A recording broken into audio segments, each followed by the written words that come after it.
We have now the second session of the day.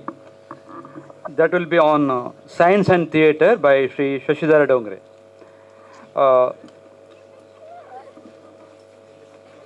For the information of the students, I will have the small introduction of Sri Shashidhara Dongre.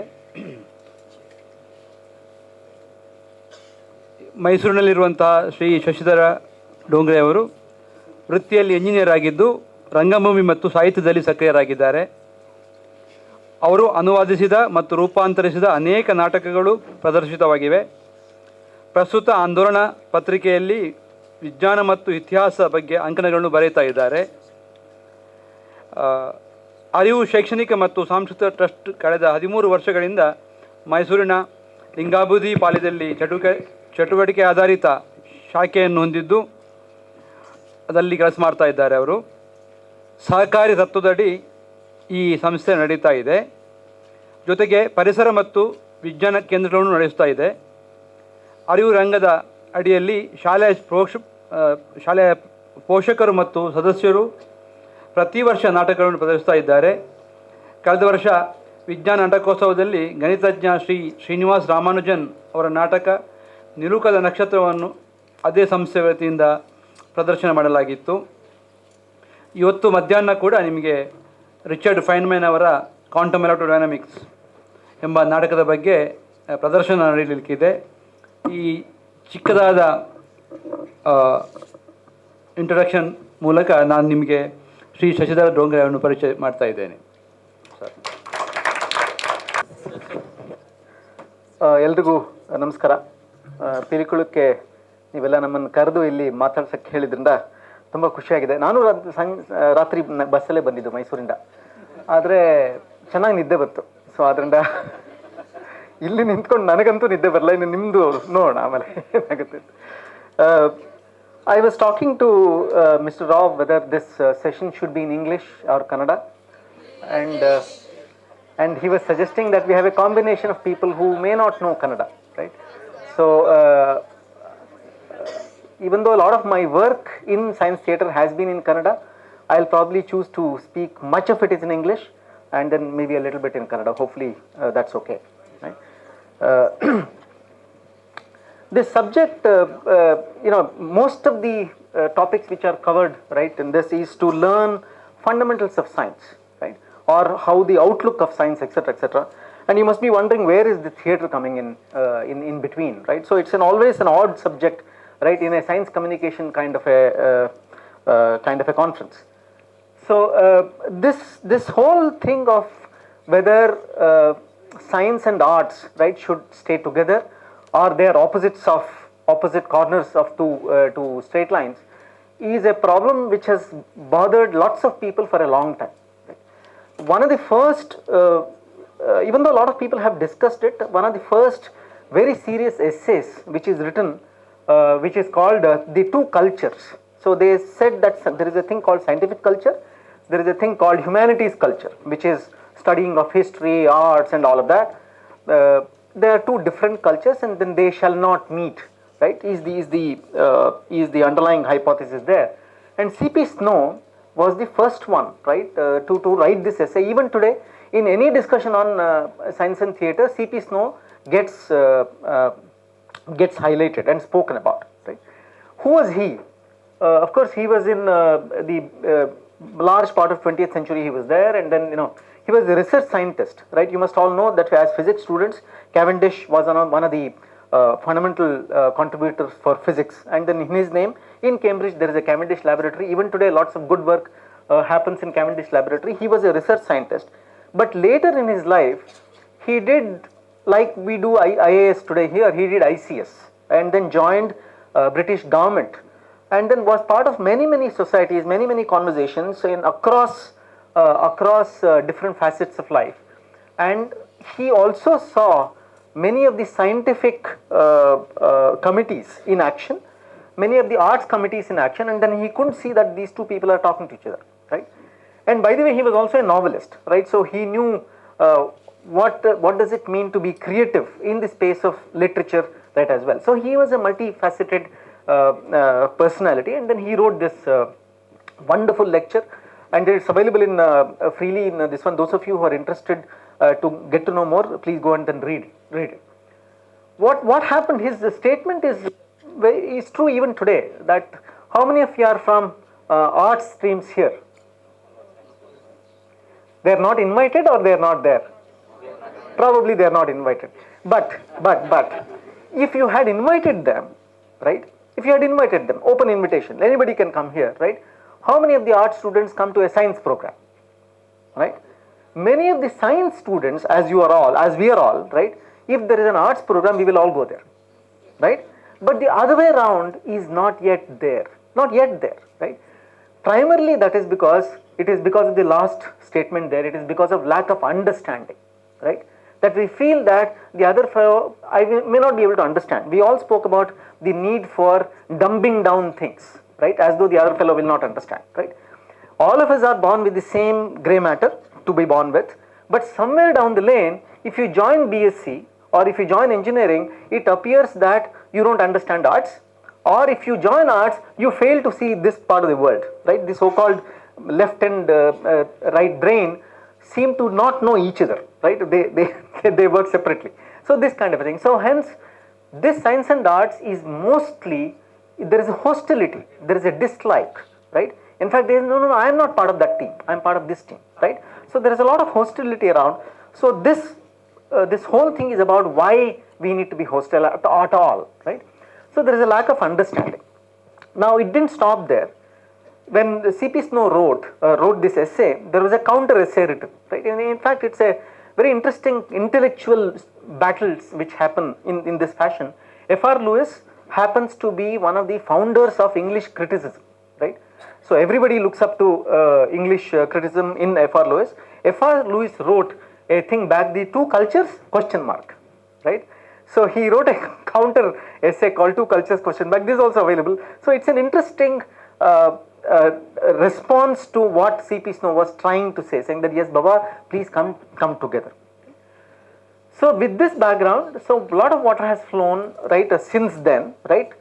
But it is not a Brahmaputra or whatever. There is a lot of water and then there is expansive water. No, it is still a trickle in terms of understanding between these two segments. Right? So how do we, which part of arts is best suited, right, to take science to the audience? Mind you, when I take science to the audience, it is not about understanding the fundamentals of how does Newton's law work, right? How does blockchain work? It's not about that. It is also about how science is created. Under what circumstances science gets created, right? It is to understand science in all its dimensions, right? You can't put a scientist in one corner and then say, okay, go and then find out something. It does not happen, right? So within arts, right, which part of arts is capable of representing that in all its entireness is music. There have been some experiments on using music to communicate. For example, on Ramanujan there have been dance dramas, right, using Bharatanatyam, for example. How do we bring onto the stage Bharatanatyam, right? Dance, there have been multiple experimentation around dance, not only here in India but elsewhere as well, using modern dance, using ballet to get the scientists and then scientific aspects onto the stage. But theatre has been the medium of choice, right, to bring scientists and then scientific theories onto the stage. The question is why? The question is, there is a history of science. For everything there is a history, right? Nothing happens in a vacuum, right? There have been a lot of questions. For example, if Einstein were not born, right, would relatively would have taken place, right? May not be in 1905. There have been a lot of theories saying that no, if not 1905, 1910 it would have happened, but it would have happened, right? So like this, there are many questions which are being asked with respect to what we talk about Newton, for example. If Newton were not there, some other Newton would have happened in some other country? Probably yes, because the flow of knowledge was pushing everybody in that direction, and if not Newton, somebody else would have happened, right? So that is what history of science kind of teaches us. Do we know enough about it? The other thing is about relationships, right? Like everything else in life, right, networks are important to bring science to the next level, right? I can't produce science today, especially today, in one corner. I need to be connected with the rest of the world, right? So whom do I connect to the rest of the world? Do I communicate with them? Do I communicate properly with them, right? Which country I am born in, right? If Newton were born to be in India, would he have been equally successful as he was in England, for example, right? These questions are asked. If Ramanujam had not gone to, for example, UK at that point in time, he did not find Hardy, right? Would he be still be equally successful here? If I were born, if me and Srinidhi were born, let's say 50 years earlier, but with the same intelligence, right?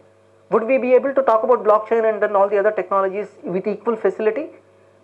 The answer, there are no yes or no answers for this. But these things need to be kind of discussed, right? And above all, there is this politics, right? Politics influences everything what we do, right? It is true for our country. It is true for Ukraine and Russia today, what is going on. By the way, you must know that Ukraine produced the world's largest aircraft, right? World's largest. It is much beyond what Airbus and Boeing produced. It is made by Soviet Union, right, in earlier days, but actually it is produced in Ukraine. How many of us know? Right? So little things like this, right, do matter, and generally science happens via conversations. You can see this picture. This picture is Einstein and then all the others, Wheeler and all of them are Nobel laureates. Right? There is a big saying that all the thinking and the next steps happen because of conversations. Unless we converse with each other, unless we question, mind you, when we converse with somebody, if there is a good conversation, we mull over that conversation, right? We go in the night and then say, well, this fellow said something, is it true? So once you start asking that question, science progresses, right? If you don't talk to anybody at all, science will not progress, right? So there is a thing about conversations. What is there in theater?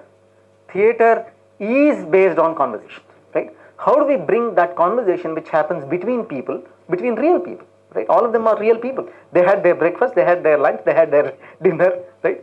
They too enjoyed all ways of life. Einstein was a very, very good musician. Rajaramanna, our own atomic scientist, was a very good piano player. Abdul Kalam was a very good veena player. Do we know anything about all of the other aspects of our scientists? How were they stress busting, for example? We don't know. And theater can make all that happen to come alive, right, in kind of front of us. So, sorry, this is technology not working. Right? Now, I spoke to you about science and arts. Does science happen in a brilliant, in one scientist, brilliance of one scientist? The answer is mostly no, it doesn't happen. Is it a social act? In the sense that, do you need a combination of things to happen before some science happens, right? So this question has been asked by social scientists, and Bruno Latour is a philosopher, right? Born in France, and then he is alive today. His studies are wonderful to look at. What he did was to go to, during his PhD, he went to a biological laboratory in San Jose, right, and then was there for 2 years, observing everybody, all scientists. How do they react? How do they publish? When do they get, sullen? When are they happy? So he made notes every day and then produced this book called Laboratory Life. And later he published a theory called actor network theory. And then this theory states that all the good work happens within a social setting of including people and not including people. Right? For example, there are many actors which are not people. For example, you imagine a biological laboratory without a great microscope. Right? Will the discovery happen? Now, if you remove the microscope away from the lab, right, discovery won't happen. So, microscope is also an actor for helping his discovery. Right? For example, there is a Pune laboratory in which a wonderful book has been written by one IIT professor on the instrumentation which was created in Pune laboratory when the professor was available there. Right? It is a recent publication, about 5 years old. Right?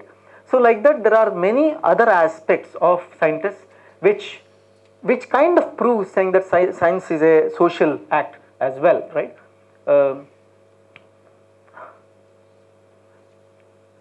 Okay, so now what do we need, right? We need, in order to portray science on the theater, we need drama. You can't present information, and then say it is theater. You can't do that, right? You have to have ups and downs. You have to have happiness. You need to be able to cry. You need to be able to feel one with the character. All of that thing to happen. So you need drama. You need emotions to be there, right? You need to kind of feel that, you know, this character is feeling bad that his paper is not getting published, right? You need to feel that inside your as well. So that emotional content should be there. Relationships. Many of the relationships go unnoticed, right? You know, if you read history of science, for example, many of the papers were typed by their wives, right? For example, Niels Bohr, right, for all his contributions on nuclear scientist, his wife Margarete, I believe, typed his papers, and the good English which is there is contributed to her, and then she also made sure that logical errors are not there in his paper, right? But she doesn't get any credit at all, right? Like this, there are lot many people who are behind the scenes.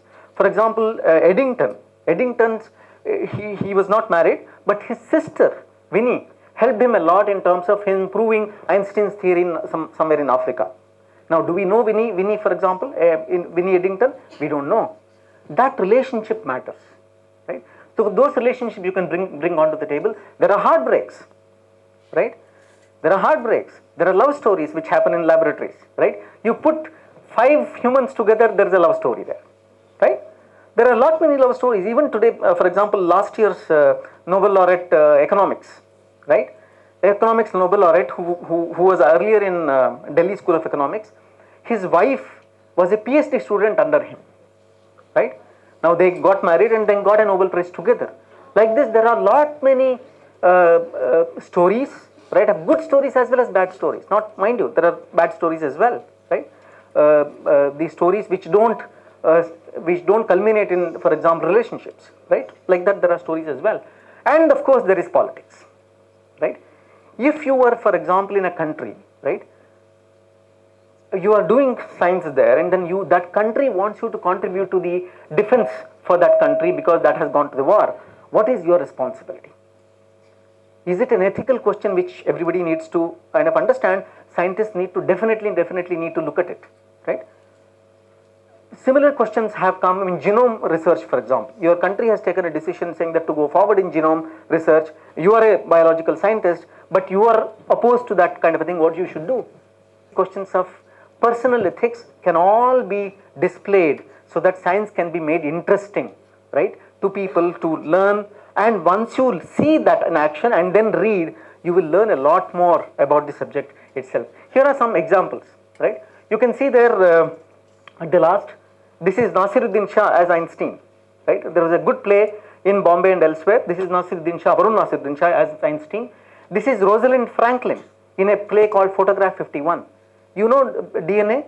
DNA is all Watson and Crick, right? Everybody knows about it. How many of you know Rosalind, right? She was the person who actually found out. She died before. This play brings her onto the stage, right? This one is about Galileo. This one is about Marie Curie, a thing called Half-Life of Marie Curie. So all of these people, we studied them in the context of physics, in the context of biology, etc., but all of these have come on stage right today. So there are 2 models in science theater, right, typically, right? One is to educate. That means how a solar system works, right? How Newton's law work, for example, right? How other things work, right? These are typically done at high school student level. And then, you know, there are many district state level competitions here, and then a lot of people, I'm sure a lot of you would have participated in such plays. Nothing wrong, and they work and they need to be there, right? We can do probably more of that, and then this is one genre, right, which probably is there. The second one is to bring science to an adult audience. When I say adult, all of you together and onwards, till you are dead, right? Because science need to be learned not only during colleges but further on as well, right? Many a times we miss out that once you join a career, you don't need to learn science. That's not true. Many of us do read a lot about science today as it happens today, and hence a lot of adult people, we need to communicate science as well. So hence plays for the general audience. which brings the scientist and these things right around him right together. So there is a lot of movement around the world since 2000, right, and mostly in English, right. Unfortunately, the language of communication of science around the world, right, in the last 50 years has turned into about 80% English. It was not so earlier. It was about 50 years back. It was lot in French, lot in Germany, lot in Korean, lot in Japanese, etc. But today, even Japanese researchers, even French researchers want to write their paper in English. Of course, they will also translate into France and then publish separately, but they will write in English. So that has been the kind of unfortunate part of it. But I think there are a lot many in English, some in local languages. I will tell you what we are doing in Kannada a little later. Why do we need science theatre? I think I have communicated a little bit of it. Why do we need? To capture the complexities including ethics, right, around making of science, right. Here is, you can see Niels Bohr and Heisenberg. Heisenberg belonged to Germany and Niels Bohr belonged to Denmark, and they had a very, very good Guru-Shishya relationship. What we see here as a perfect example of a Guru-Shishya relationship they had, right. Niels Bohr used to sing songs about Heisenberg wherever he went. Mind you, he did not agree. Heisenberg did not agree to a lot of principles which Niels Bohr wrote, and that's a hallmark of a good Guru-Shishya relationship. While I respect you, I may not agree to whatever you say, right. If you are able to say that in front to the face, I think that's a good Guru-Shishya relationship. But during the war, they ended up on two sides. Denmark became, along with America and others, allies, and Germany became here. Now, what do they talk when they meet each other? What should they talk? Mind you, during that time, both of them are atomic scientists, and their whole establishment was intent on listening. What are they discussing? There was spying done on these people, right? So what should they discuss? This is brought out in one play called Copenhagen. I will talk a little more about it. In the next picture, you will see K.S. Krishnan and C.V. Raman. You know C.V. Raman, Raman's effect, etc., right? Now you also know K.S. Krishnan is one of the physicists, one of the student physicists, along with C.V. Raman, and he contributed a lot, right, for that particular Raman spectrum effect. And some say that he should have also got a Nobel Prize along with him. In fact, K.S. Krishnan has written wonderful diaries to capture the moments of exhilaration when he saw the effect taking place in the lab. Right? They are all captured in his diary. Now, can we bring them onto the stage? Right? Krishnan was also a complex character, mind you. Right? It was not a simple, all goody kind of character. He was extremely difficult to deal with after he, joined Indian government, etc., etc. Right? So those are all of us are complex people. Right? None of us are black and white. Right? None of us are black and white. Black and white happens on only bad movies. All the others happens, we are all complex characters. Can we bring the complexity onto the stage? To portray non-scientific personality of a scientist, that's another could be. One example is these two people. You can see these, the first one is Haber. He is called the father of green revolution around the world. What we see as urea today, ammonium nitrate, he is the inventor of that, and he got the Nobel Prize for that. Right? His wife Carla was the first chemist PhD in Germany. Mind you, I mean, they're very good intellectual people, right? But after marriage, she was not allowed to work. During that time, those were the ethos. And then she was asked to take care of his kid, and he used the technology which he has got to create chlorine bombs. The first chemical bomb was created by Haber, and he was extremely pro-Nazi, right? She was not. She committed suicide, opposing his views, and I can't stay with him kind of a position, right? He had a military revolver given by his government. She took that, and she had a 12-year-old son, right? And she killed herself. There are many movies done on her, both of them, this one. He was a brilliant scientist, nothing to take away. And finally, after the war, he had to run from country to country. Mind you, this is a person who won Nobel laureate, and he was made the hero in their country for some time. But after that, after the war ended, country did not want him, political, the establishment did not want him. He ran from country to country, and then landed and died in somewhere in obscure village in Switzerland. When we read about ammonium nitrate, we read about Haber and we good, and then we get 1 mark for that and move on. Correct? But there is a lot of story behind this as well, if you care to look behind. Right? And of course, to explore the connects between science, politics, history, and then personal ambition. This is a very recent phenomena. This has come in Times. It's called Hong. This is from Korea. You know, stem cell research, to the wanting to create animals and then Dolby sheep, etc., etc. Every country wants to be at the forefront of this research, and whoever does very well in this, right, can create artificial meat, for example, artificial organs, for example, right, and finally some creatures. For example, today there are companies, right, in Dallas and in China and in Korea, which allow for your dog to be recreated. Let's say you love your dog, and you take the DNA of or some cells of dog and send it to that company, charge some money, they create a dog which was just like your old dog and then give it to you back. There are such services available today, but the science behind that is the stem cell research.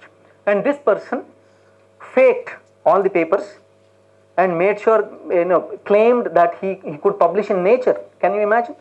Publishing in Nature is the top class, right, citation in the world today. He published in Nature only to be found he was imprisoned for about 10 years, and now he is back again in his this one. Now, this is a very, very recent story.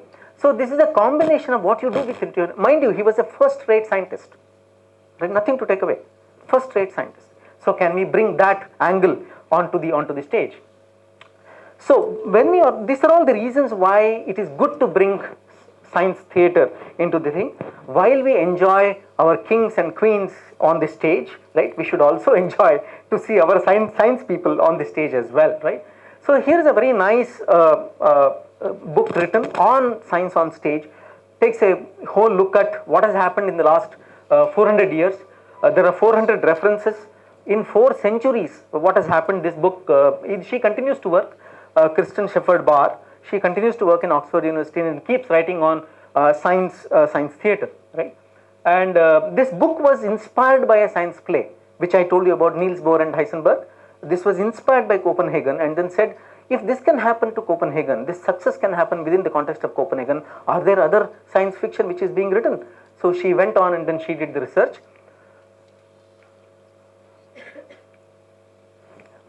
This needs directional antenna. Okay. Now there is also another way of looking at life, in the sense that while you know Darwin, right? Darwin evolution, everybody knows about it. Now the evolution as a thought, right? We also talk about moving ahead in life, evolving in our life, right? We also use that word called evolving in our life, which means that this evolution as a word also influences our other aspects of life, our other aspects of theater, for example.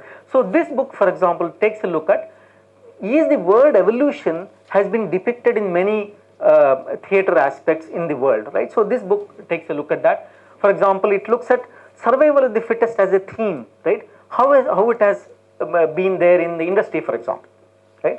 How it has been there in the financial world, for example, survival of the fittest. Survival of the fittest today you assign only to biology, mostly, right? But it is also used in other aspects of life. So this book looks at that.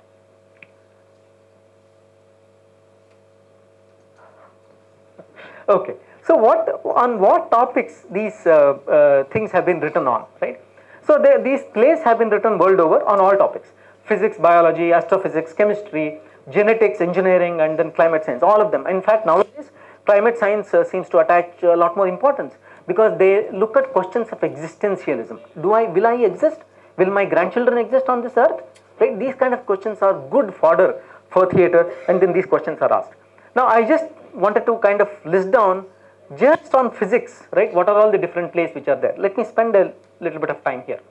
E is equal to mc square, obviously on Einstein and then his thing. Uranium 235, Galileo, Bertolt Brecht, right? All these struggles which he went through has been there.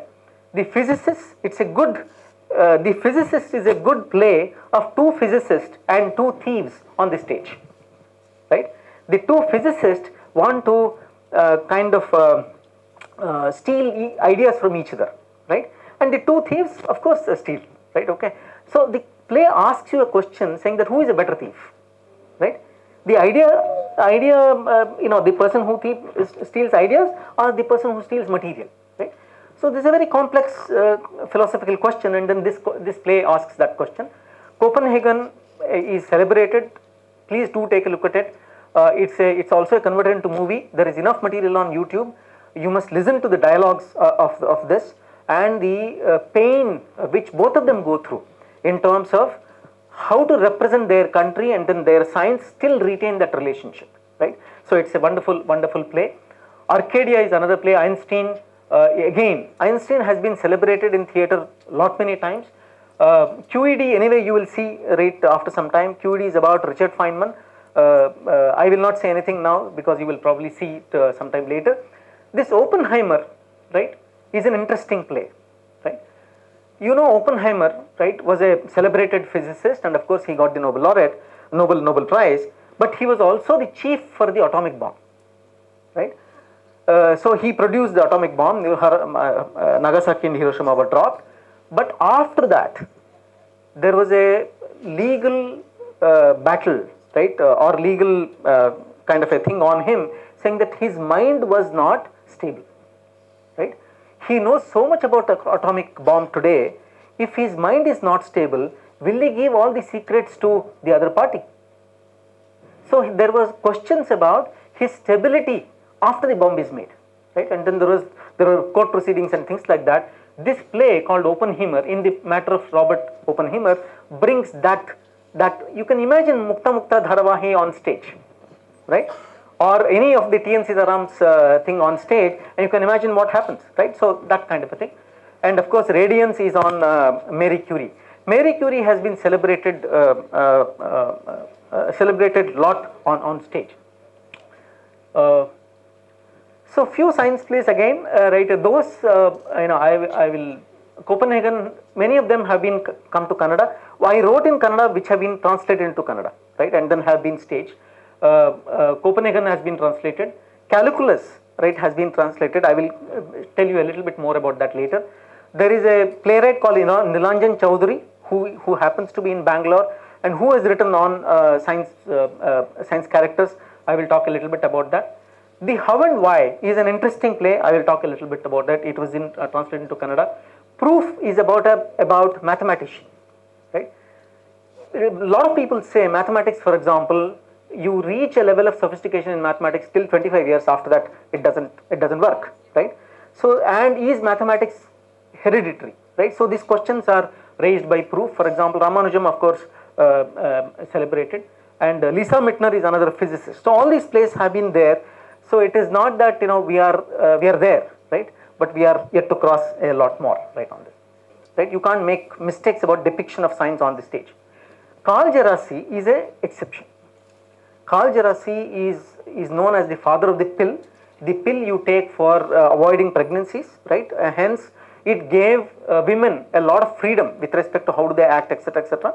So he's called the father of the pill, and he was invented this pill and this chemical substance.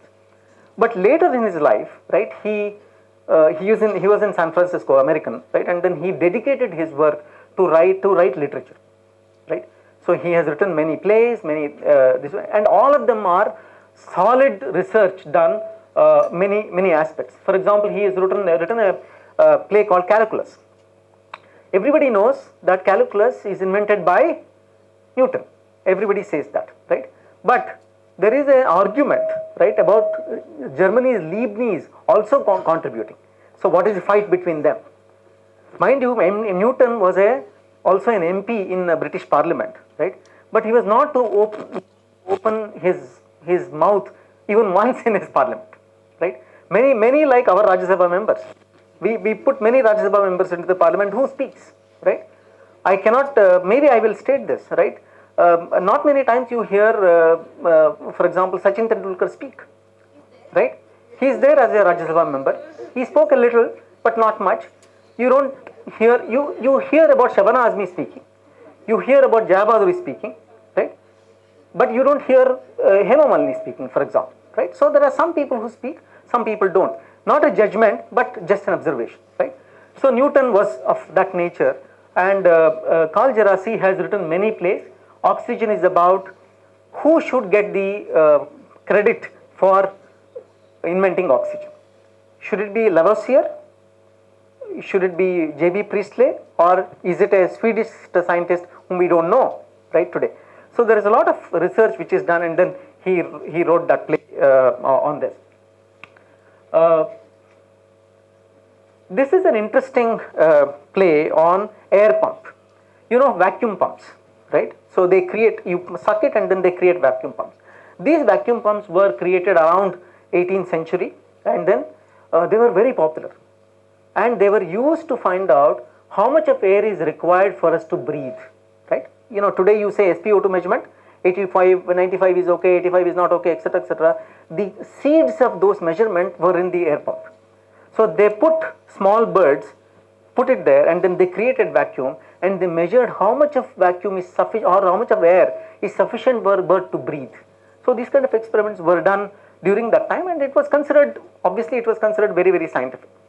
There was also a painting which was done by Joseph Wright on the very subject, and you can see here the father here is explaining how the air pump works to a daughter here, and this daughter, you can see the expression on her face. So one daughter is very, very keenly observing that what is happening. The other daughter is a kind of expression is that no, I don't like it, right? This lady Stephenson took inspiration from this painting, right? Saying that why is this difference, right? Why is this emotional connect being different between two daughters? And she wrote a play where there are two sets of characters. One character is the 18th century characters with two daughters. One daughter saying, no, I want to understand how air pump works. Let me bring that bird here and then put it there and then see what happens, etc. The other daughter saying, no, that bird gets hurt. Don't put it. This is my bird, right? So the opposing kind of a thing for the science.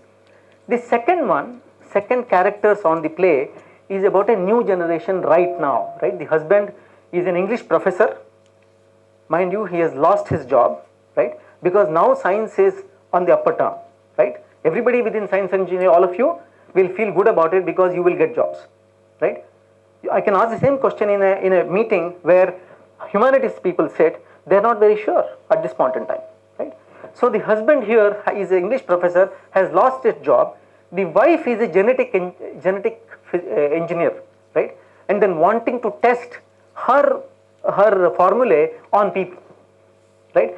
So here the husband says what you're doing is not right, ethically it's not right. So they have a fight within the home, right? Now this contrast of these similar questions being asked in 18th century and same questions are being repeated kind of a thing is this, there is a famous saying, right? History repeats itself. So this kind of a thing is positioned and displayed in this play. So it's a very interesting play from that perspective. I'll quickly go through. I don't know how much time I have. Excuse me. How much time I have? 20 more minutes. Yeah. So this is about Copenhagen. I told you about the main characters in the play are Niels Bohr, Heisenberg, and his wife. Right. I'm sure many of us who have our good teachers, their teachers' wives or spouses also become good to us. Right. I mean, so she had a very very paternal kind of a attitude towards Heisenberg, and that comes out strongly in the play. And then there are only three characters here, and here is Michael Frayn, who is the author of that. There is enough and more which is written here. Those of you who are interested should go through and then read a little bit about it. This is deep study of science in history and politics, right? This is also about, right, if I to have a conversation with you and after 20 years, if I ask you what happened during that conversation, how do you respond? Do both of us have similar interpretations of that conversation or different, right?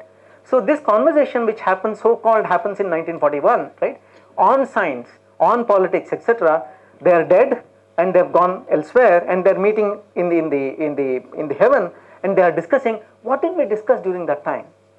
So this is also about interpretation of memory and how memory acts in terms of what you want to know and what you want to communicate, right? So it's very interesting play. Right? This is about how and why. You know, this whole topic is about menstruation, right? You know, menstruation as a process happens only in few primates, right, and bats, and of course in humans, right? Menstruation as a process. It starts at a certain age, it ends in a certain age. The question is, why does it end in a certain age, which doesn't happen in other mammals, right? So there is a theory called grandmother. There is a theory called grandmother hypothesis, right? That menstruation stops because you could become a grandmother at that point in time. You could take care of your children. If the menstruation does not stop, you had to take care of your own children, so it had to stop. There is a theory about that, right? Now, this play brings that theory onto the stage and then says, is everything right with this theory, right? This questions that theory, and this is about two biologists meeting each other, and then this lady, this lady here is trying to question the grandmother thesis, which is written by the other biologist, right? And also they discover in the play, they discover that they're actually mother and daughter, and then this daughter was estranged when she was a kid. Now, in the play, what happens? There are two biologists discussing science, but there is also a relationship, mother and daughter relationship, right? So it's a very powerful play depicting both the relationship as well as the science, right, on the stage, and then it makes for wonderful this one. And here is this lady who has written there. So Sarah Treem, for example, is not a scientist, right? But for writing this play, she says that she has gone through all papers related to menstruation and then whatever theories behind that, right? So it needs a lot of study, deep knowledge to be able to write, and then of course bring that to the stage. I will take one more. This is just 4 snapshots in front of you so that you understand a little bit of story behind this play. This is Square Root of a Sonnet by Nilanjan Chowdhury. He is in Bangalore, right? He is an IT man, right? Now doing Makers Club, right, for students. So this is about S. Chandrasekhar. You know, black hole, the inventor of black hole, right? And his guru Eddington, right? His guru Eddington in London, and his wife Lalita, and Eddington's sister Winfrey. This is about 4 characters. Now, while the Niels Bohr and Michael Heisenberg has a very good relationship, Eddington and S. Chandrasekhar's relationship soured. For whatever reason, they soured. So Eddington made sure that this fellow S. Chandrasekhar does not come into the limelight. Otherwise, black hole Nobel Prize should have got about 40 years back. So he was lying low for 40 years in US, right? And there is a saying, mind you, he also happens to be nephew of C.V. Raman, right? In the play, there is a statement which is asked by, why didn't you go to India and then serve India? He said, who is there? He is an astrophysicist, mind you, he is an astrophysicist. C.V. Raman also is an astrophysicist. C.V. Raman doesn't want me there, right? Now, this is true. C.V. Raman not wanting Chandrasekhar here, right, and having his own people is true. Now, but can we bring that to the stage? Because otherwise, S. Chandrasekhar might have come to India, right? There is also a statement in the play about Lalita asking, his wife asking, why are you wasting your time in America? You were born in India. India is growing now. India needs its scientists. Why don't you go back? He said, I agree. I too have the same sentiments. But America has given me so much. It has given me my food for about 30 years now, right? When I was a nobody in Cambridge, when I came here, it welcomed me to open arms. Shouldn't I do anything for this country of which adopted me? Mind you, you can't question this. There is also a bit of truth in this, right? So these kind of statements, which are kind of not black and white, are brought to the stage very, very effectively. And here is a clip, right, from that play. I will go a little fast. I'm almost. So some observations on the general things. science plays tend to be very, very dialogue oriented, because there are a lot of conversations like these, whatever I shared with you, philosophical conversations, focuses on one or two individuals typically. So it's not a group thing. If you have seen Kannada plays or any play, Bommanahalli Kindara Jogi, for example, you will see a huge number of people not concentrating on one, for example, right? Even if you see Malegalalli Madhumargalu, for example, you will see lot many characters. As opposed to that, science is generally about one or two plays, very, very sparse sets. There is no flamboyance. There are no lights and dance, and then all of that was not there. Very sparse set, one table, one chair, that's it. Remaining all acting, right? So this is characterized by science play. And there is always a debate about accuracy versus creative freedom. For example, when I told you about Lalita asking this question and then S. Chandrasekhar responding, saying that C.V. Raman does not allow, anybody who says saying that this is absolutely authentic, nobody will come and say. That's a little bit of creative freedom which the playwright has taken, right? But when you say how black hole works, for example, in the course of the play, can you take that creative freedom? No, you can't. You have to say 1.44 or whatever, 1.44 whatever. So where do you take liberties? Where you don't take liberties is the let's say madhyama marga, which a playwright and the director, right, needs to be very, very careful here. Right? Now, if you look at on the subject of creative freedom, if you put on the time axis and you put the creative freedom axis, right, starting with Aristotle to Nambi Narayan, you know Nambi Narayan. Nambi Narayan and ISRO, he got into a trouble, right? And he went through 15 years of this one. There is a movie on him, right, on as well, right? If a new movie can be there on Nambi Narayan, can we bring him on stage, right? So Nambi Narayan, for example, when you display Nambi Narayan on stage, you have to be absolutely sure that it is the truth, because you are likely to get all the material from the plays. Whereas on Bhaskaracharya or on a Arabic mathematician called Al-Khwarizmi, right, you will not get material. So your creative freedom can be a little, you can expand on your creative freedom, right? So this is the general thought process. Now, this is the general, right? What are we doing in Mysore, right? We, a few friends together, have been a bit more active in Mysore, trying to bring this one. I will share with you a little jhalak right from there. So now Mysorealli, ಈಗ ಸ್ವಲ್ಪ ಕನ್ನಡದಲ್ಲಿ ಹೇಳ್ತೀನಿ. ನಾವು ಮೈಸೂರಲ್ಲಿ ವಿಜ್ಞಾನ ನಾಟಕೋತ್ಸವ ಅಂತ ಒಂದು 4 ವರ್ಷದಿಂದ ಮಾಡ್ತಿದ್ವಿ ಈಗ.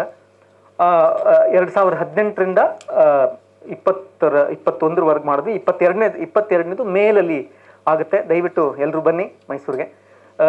ಬಹುಶಃ 3 ನಾಟಕ ಮಾಡ್ತೀವಿ ಪ್ರತಿ ಸಲ. ಹೋದ ಸಲ ಮಾತ್ರ ಕೋವಿಡಿಂದ ಒಂದೇ ನಾಟಕ ಮಾಡೋಕ್ಕಾಯ್ತು. ಜನರಲ್ ಆಗಿ 3 ನಾಟಕ ಮಾಡ್ತೀವಿ. ಬಹುಶಃ ಪ್ರಪಂಚದಲ್ಲಿ ವಿಜ್ಞಾನ ನಾಟಕೋತ್ಸವ ಅಂತ ಆಗ್ತಿರೋದು ಮೈಸೂರಲ್ಲಿ ಮಾತ್ರ. ಅದಕ್ಕೆ ನಾವೆಲ್ಲ ಸ್ವಲ್ಪ ಗರ್ವದಿಂದಲೇ ಹೇಳ್ಕೊಳ್ಬೋದು. ಬೇರೆ ಕಡೆ ಆಗ್ತಿಲ್ಲ, ನಾವು ಮಾತ್ರ ಮಾಡ್ತಿದ್ದೀವಿ ಅಂತ ಅಂದ್ಬಿಟ್ಟು. ಒಂದು ಕಡೆ ಆಗುತ್ತೆ, ಮ್ಯಾಡ್ಕೌ ಥಿಯೇಟರ್ ಅಂತ ಆರ್ಲ್ಯಾಂಡೋ US ಆಗುತ್ತೆ. ಅದು ಬಿಟ್ಟರೆ ರೈಟ್, ಒಂದು ರೆಗ್ಯುಲರ್ ಆಗಿ ವರ್ಷ ಮಾಡ್ತಿರೋದು ನಾವು ಮಾತ್ರ ಮಾಡ್ತಿದ್ವಿ. ಏನು ಮಾಡ್ತಿದ್ವಿ ಅಂತ ಒಂದು ಸ್ವಲ್ಪ 18ರಲ್ಲಿ ಏನು ಮಾಡಿದ್ವಿ, ಪ್ರೂಫ್ ಅಂತ ಒಂದು ಮ್ಯಾಥಮೆಟಿಕ್ಸ್ ಬಗ್ಗೆ ಮಾಡಿದ್ವಿ. ಮತ್ತು ಬ್ರೋಕನ್ ಬ್ಲಾಸಮ್ ಅಂತ, ಅದೇ ನಾನು ಇವಾಗ ಮೆನ್ಸ್ಟ್ರುಯೇಷನ್ ಬಗ್ಗೆ ಆ ನಾಟಕ ಮಾಡಿದ್ವಿ. ಆಮೇಲೆ ಕೋಪನ್ ಹೇಗನ್ ಅಂತ ಹೇಳಿದ್ನಲ್ಲ, ಆ ನಾಟಕ ಮಾಡಿದ್ವಿ. ಇದನ್ನು ಓಪನ್ ಮಾಡಿದವರು CR ಸತ್ಯ ಅಂತ. CR ಸತ್ಯ ಅಲ್ಲಿ ಕೆಳಗೆ ಕಾಣಿಸುತ್ತಲ್ಲ, ನಮಗೆ ಕಾಣಿಸುತ್ತೋ ಇಲ್ವಲ್ಲ, ಚಿಕ್ಕ ಪಿಕ್ಚರ್ ಇದೆ ಅಲ್ಲಿ. ಸೈಕಲಲ್ಲಿ ಒಂದು ರಾಕೆಟ್ ತೊಗೊಂಡು ಹೋಗ್ತಿದ್ದಾರೆ. ಫಸ್ಟ್ ಟೈಮ್ ತುಂಬಾನಲ್ಲಿ 1950s ರಾಕೆಟ್ ಮೇಲ್ ಇರುತ್ತಲ್ಲ, ಅದು ಕೋನ್ ಥರ ಇರುತ್ತಲ್ಲ, ಅದನ್ನು ತೊಗೊಂಡು ಹೋಗೋದಕ್ಕೆ ಈ CR ಸತ್ಯ ಆ ಸೈಕಲ್ ಮೇಲೆ ತೊಗೊಂಡು ಹೋಗ್ತಿದ್ದಾರೆ. So he is also part of the history of rocketry in India, right. ಅಂಥವ್ರು ಬಂದು ನಮ್ಮ ಇದನ್ನ ಓಪನ್ ಮಾಡಿದ್ರು. So this is the first, these are some few pictures. This is from a proof. This is the professor and his daughter, right? One of his daughters is trying to be a mathematician. The another of his daughter is investment banker, right? Now you know investment banking also needs number crunching, right? Very, very quick number crunching.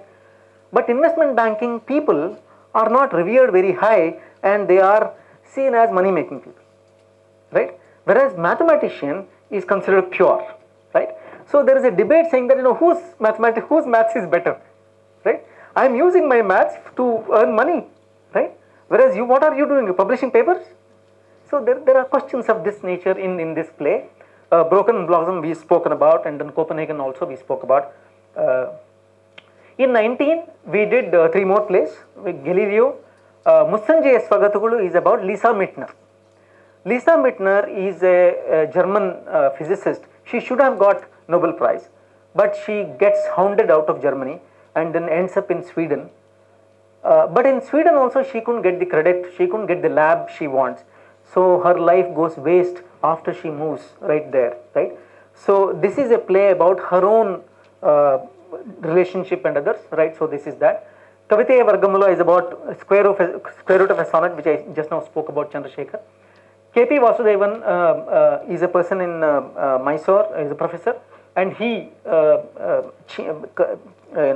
translated it to Kannada, right, in 2019. So this is Galileo looking at the globe. Galileo and others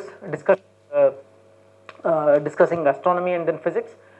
This is Lisa Meitner and her physics professor.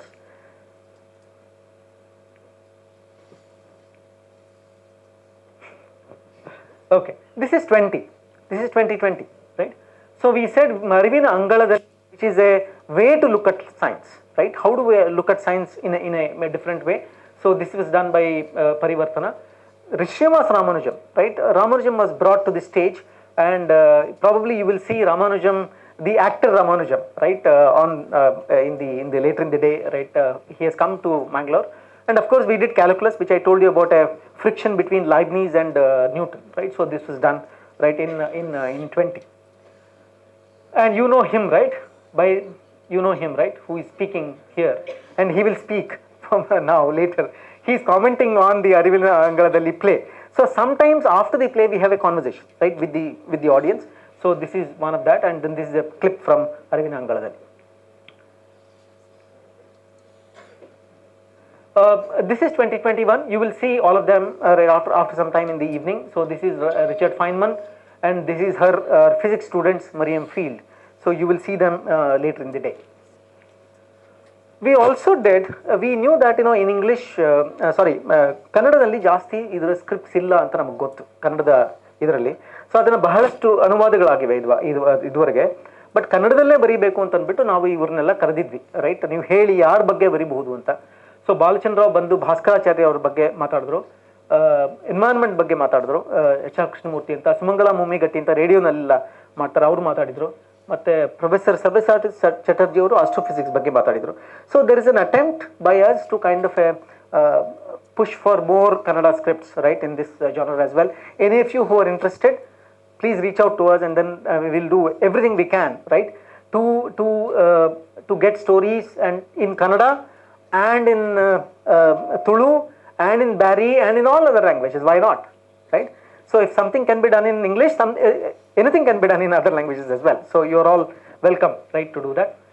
And recent trends, there has been a lot of plays written on climate change, bring action onto the stage as well. So you can see a lot of plays, a list of plays, right, at this URL. So what do we need to do, right? This is my last slide. What do we need to do to bring to India and in Kannada, right? Now ಇನ್ನೂ ಹೆಚ್ಚು ನಮಗೆ ನಾಟಕ ಸಾಹಿತ್ಯ ಬೇಕು, right? ಅದು an Indian scientist, right? And we also need to celebrate, not only celebrate, to depict their life, right, on stage. I think we need lots of it. You can see here, who is this? Do you know him? This is Abdul Kalam setting up that rocket thing. We all know Abdul Kalam when he sits there as a president and then sits there and then talks to all of us. We all know that kind of Abdul Kalam, but from his old days, so we get to know. Do we know him? We know him, right? We know him. Do we know him? He is Satyendranath Bose, whose Bose-Einstein theorem is famous today. But do we know enough about Satyendranath Bose? Not know. Of course, there will be a Wikipedia page and then you can go and learn, but it is nothing like actually seeing him on stage. You know who is she? This is Anandi Bai Joshi, who is the first MBBS student in India, right? When no women were allowed, right, along with, there is another Bengali lady, but she is her, right? And of course you can recognize this person, Nambi Narayana, right, who has done wonderful work in setting up ISRO in the initial period, but later got into this unnecessary remark on his career. And then there is a huge emotional content which he goes through. All of these are good subjects, right, to bring on stage. And then we not only need scripts, but we also need amateur teams to be interested in these and then bring them onto the stage. Definitely there will be scope for 2-3 questions. Please come out with the questions. Yes, so your entire speech was about integrating science into theatre and possibly getting the whole idea of learning in terms of general knowledge and learning about a whole facet of science in, getting it out to the general public or getting it out to everyone for that matter, not just scientists. But what are your opinions on the academic applications, especially for, lower classes when they come into learning science, because it's a gradual process, right? And since people are more integrated into visual learning as opposed to learning on a chalkboard, so what are your opinions on the academic applications of scientific theatre?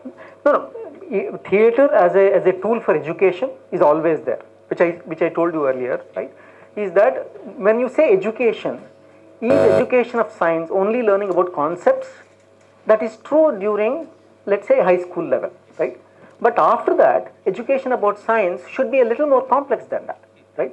So hence you also not only need to understand the concepts for sure, but you also need to understand the environment around which that concept gets built, right? And what questions get asked, what questions don't get asked, for example, right? Which direction it goes, etc. All these are good, in my view, educational tidbits you get, right? So that you can develop in your scientific. There is this whole question of ethics, for example, right? If you are an MBA student, there is a course which you learn on ethics of business, right? You learn that, right? You different questions get asked, saying that is it good to run Enron, for example? Is it good to run ExxonMobil with a lot of oil spills, for example? Is it ethical, right? So those questions get answered in that course. But in your MSc, in your BSc, is there a course on ethics? Ethics in science? How do you learn? This is one way of learning, if you have that, right?